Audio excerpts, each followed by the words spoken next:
And another position they're not really okay at is offensive line. But a big but here. They didn't look too bad with Mitchell Schwartz out of the game. No, the Chiefs actually did a pretty good job, and Schwartz was kind of one of those things where he popped up late on the injury report. He's a big guy, so the back can really get tweaked very easily. And they kind of cut to him walking off the field. He didn't look really too frustrated or like he was laboring, so I think he'll be fine. He posted on Instagram that he's excited to get back out there. So this is something that one of those injuries you kind of monitor, but you aren't too worried about. But like you said, the Chiefs kind of went with a by committee thing. And when I saw Eric Fisher, Nick Allegretti, Daniel Kilgore, Andrew Wiley, and Mike Remmers as the offensive line for the majority of that game, I was like, oh my God, this is going to be horrible. But as we'll talk about throughout the entirety of the pod, they actually did a pretty good job. They really did. And Daniel Kilgore came in for Austin Ryder.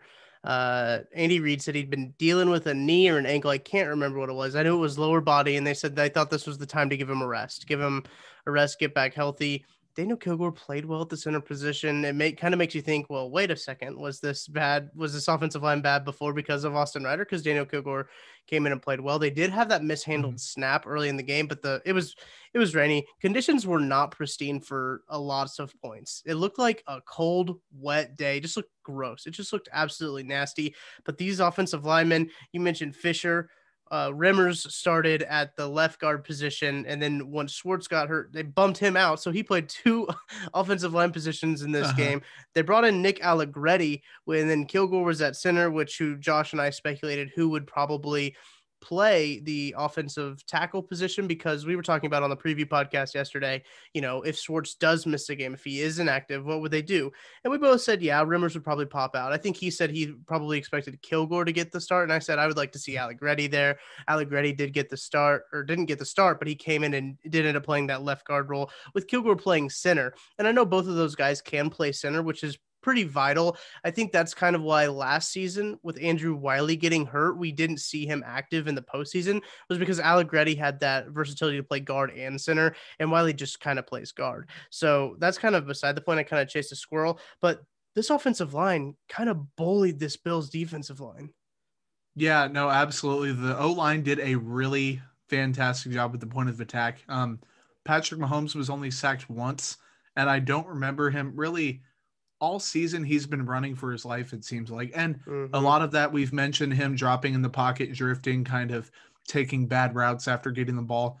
There wasn't a lot of that in this game, and there also was a lot of good protection. He seemed calm. He seemed comfortable. He had confidence in the guys in front of him, which you would think if there was kind of a patchwork O-line in front of you last minute, you'd be more worried. But Mahomes seemed to be really calm, cool, collected. You mentioned that the conditions really were not good whatsoever. It was very, very rainy. Guys were slipping and sliding all over the place. But to me, and I'll touch on this here later when we go through winners and losers at the end of the pod, Nick Allegretti had a really, really impressive showing. And I mean, nationally, people were noticing.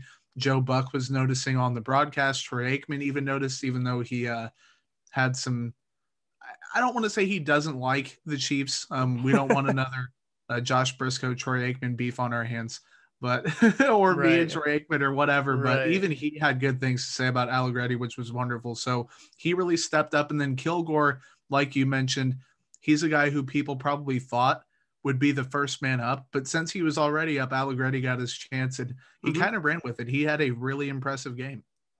Allegretti is one of those guys too the Chiefs have taken as a project. I guess I don't want to say that he's necessarily bad, because he's not. Like, we obviously saw he had a good game. I'm curious to what his PFF grade is going to be, because I'm sure it'll be a decent one.